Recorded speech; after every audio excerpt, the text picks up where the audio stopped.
Well, Labor will target the regions, including the New South Wales Hunter, as part of a plan to fuel jobs growth with clean energy investment. It's a breakaway from state Labor's approach in the seat, where the party has just named a mining worker as their candidate ahead of a crucial by-election. Leader Jody McKay has also recently ruled out a moratorium on new coal mines. Joining me live now is the Shadow Energy and Climate Change Minister, Chris Bowen. Thanks so much for your time. What is the difference between state Labor and federal Labor when it comes to the Hunter area? Good morning, Laura. I don't accept that there is a difference. I don't accept the premise of your introduction with respect. Obviously, planning issues around new mines are a state matter. But what we are saying and have been saying consistently is that jobs and new jobs will be at the centre of our climate change policy. And I've made the point and will continue to make the point that the very regions which have powered Australia with reliable energy in the past, whether it be the Hunter, the Illawarra, the Latrobe Valley, the Pilbara, Central and North Queensland, are the very areas which will be the centre of renewable energy generation into the future. And that there are job opportunities right across those regions because they have access to the ports, the railway lines, the roads, the infrastructure necessary for energy generation. And the Liberals and Nationals paint a false picture. They claim that climate change action is a trade-off with jobs and economic growth. It's a lie. There are massive opportunities for job creation. We need to increase the amount of electricity we generate in Australia, not reduce it. We need to increase it substantially as we electrify our cars and our home heating, the transmission grid, to get the renewable energy to the cities. All these are job opportunities and job opportunities for the Hunter and those other regions as well. Well, the Hunter Valley is in many ways kind of ground zero for this debate, a microcosm of this debate. I mean, the last election did show that most of these votes are coal votes, aren't they? Well, I've spent a lot of time engaging with coal communities in my relatively short time in the portfolio. I've visited a coal mine in Emerald in Queensland, for example. I visited a coal-fired power station in Biloela in Queensland. I'm back up to Gladstone later in the week.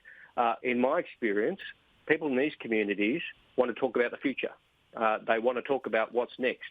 They know that the world is changing. They know that 70% of our trading partners have moved to net zero emissions, for example. They realise this has implications. People aren't silly. They also know that coal has been a commodity which has been subject to the fluctuations of the world market since day dot, and the jobs have gone up and down since day dot. They want to know, is there a government which is interested in investing in their community, investing in their future, investing in their kids' future, and having them at the centre of our climate change policy? Well, there can be a government that's interested in that. It's called a Labor government. The Liberals and Nationals will just play this identity politics, try and pit coal workers against city people, try and say that the world's not changing.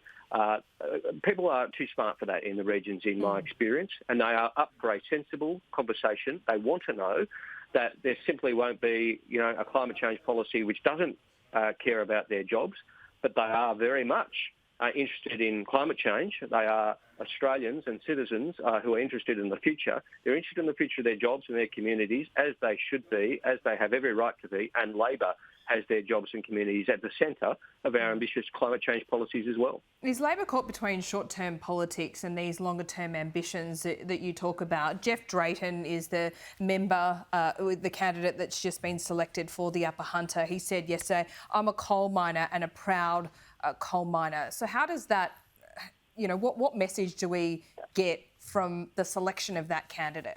As he should be, as he must be proud of his coal mining career, as he very much has the right to be, as we are proud of him, and as we are proud of those coal mining communities who've done so much for Australia. That's why we treat them with the respect of talking to them about the future and getting their feedback about the future. Again, I visited the Bowen Basin and met with all the mayors of central Queensland and talked about the future. These are traditional coal mining communities. They see the opportunities of renewable energy as well. It's not just because you're a coal miner, therefore you think, with respect, that therefore nothing's going to change. Coal miners, in my experience, don't think that. They know that the world is changing. They want a government which is actually interested in the future, interested in them, interested in job creation, and interested in the opportunities of the change to a decarbonised economy.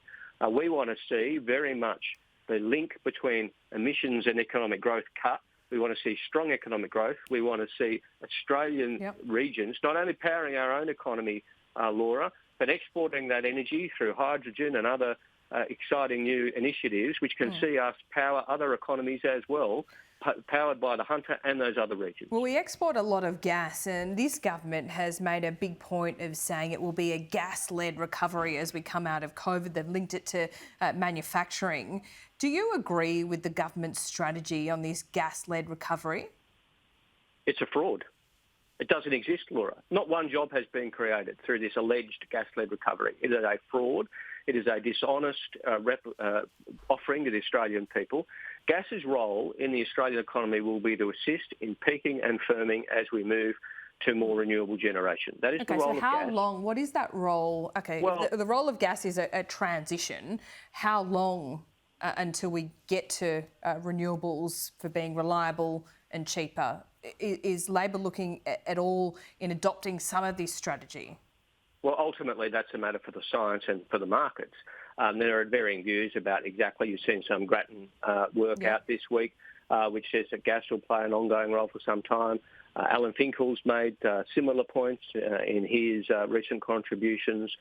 These are things which people will have varying views about, but the ultimate conclusion to reach is that gas will continue to play a role in ensuring the reliability of our system as we increase storage. You know, we're going to need many more batteries, household batteries, grid-scale batteries and community batteries, as Labor has committed to. We're going to need pumped hydro, we're going to need hydrogen, we're going to need greater storage, but we're also going to need gas in the system to support that change to more renewables for some time to come. Chris Bowen, does Labor have an emissions target for 2030 yet?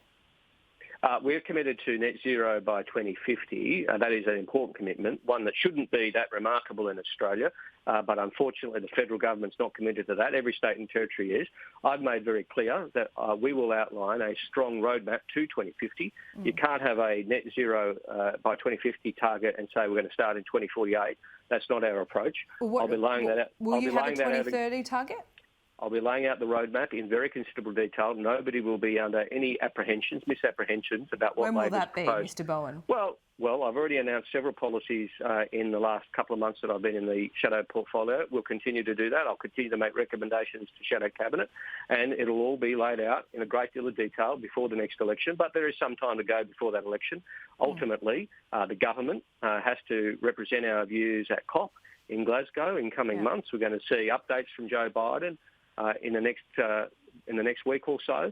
So there's some way to go yet, but I'll be outlining a very clear roadmap, and not only a roadmap, but detailed policy levers underneath it, like the emissions, like the electric vehicles policy and the community batteries policy that Anthony Albanese and I announced a couple of weeks ago. So does that mean having shorter term targets before 2050 and having a 2030 target? Well, it means a very strong roadmap to 2050, including updates as to how we will get there.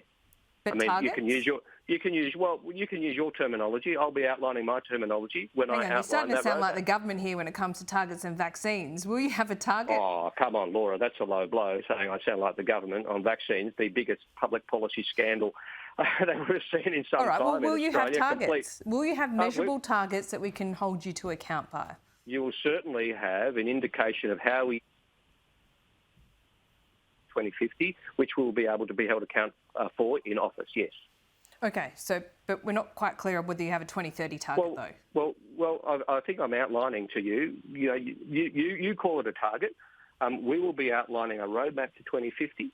It will have. You can have a target if you want. Targets are easier set than met. I'll be outlining not only how we'll get there in terms of various points along the road, but also the policy mechanisms to do so, unlike the government. But you don't want to call them targets? Which has no framework.